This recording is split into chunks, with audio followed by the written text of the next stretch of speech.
Guys तपाईहरु Japan आउँदै हुनुहुन्छ कुन सिटी जाने भनेर अन्यलमा पढ्नु भएको छ भने यो चाहिँ जापानको टोकियोको मेन सिटी सिन्जुकु सिटी हो।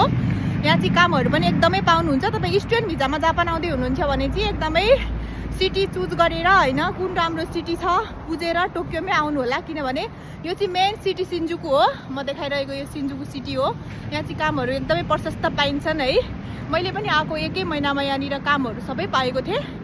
सो गाइस तपाईहरुलाई अप्रिल इन्टेकमा आउने खासमा दाजुभाइ दिदीबहिनीहरुको लागि मैले यो भिडियो बनाउन चाहे हैन।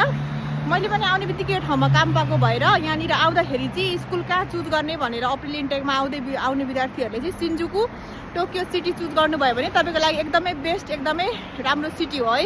यहाँ कामहरु पनि प्रशस्त पाउने भएको कारणले मैले यो जानकारीको लागि यो भिडियो राखे।